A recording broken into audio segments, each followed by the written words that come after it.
Once you recognize a belief, you can shift it. The problem is that most people don't pay attention to those doubts that come up. They try to just push them back into the back of their mind, and then they try to ignore them. But that doesn't do anything but allow them to just grow and get bigger in the back of your head.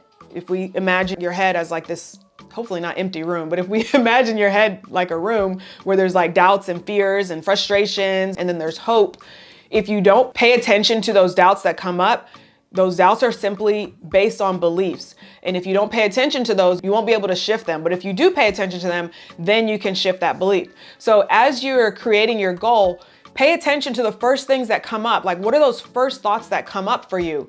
Whatever those first thoughts are, that's how you can start recognize them and shift those beliefs. So the first thing that I do when I want to shift a belief is I reframe the vision of it so that the idea of that is minimized.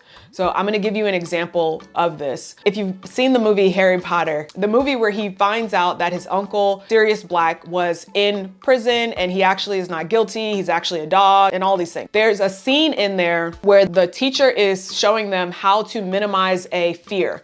So there's like this magical creature called a Bogart. And when you step in front of it, it rearranges itself so that it represents your fear. And when you see it, you're so scared, you're paralyzed, you can't do anything and you can't move. And then they have this special thing that they say, and then they wave their wand, and then suddenly the Bogart is gone. And the reason that I'm using that example is because before that movie even came out, this is what I did in order to reframe a belief that I wanted to shift. So to give you the example of, I used to have a belief that debt was bad. Like, just very simple. Debt is bad. And not only that, but you're bad for borrowing. You're a bad person. It sounds crazy now because I'm like, of course you're not a bad person for borrowing. Debt is just something that you've chosen to, pay over time, and you decided to borrow some money to do it. Like, who cares? It's just money. But at the time, my belief was debt is bad, and therefore you're a bad person for borrowing money. Why didn't you just have the money to do it yourself, to, pay for something yourself?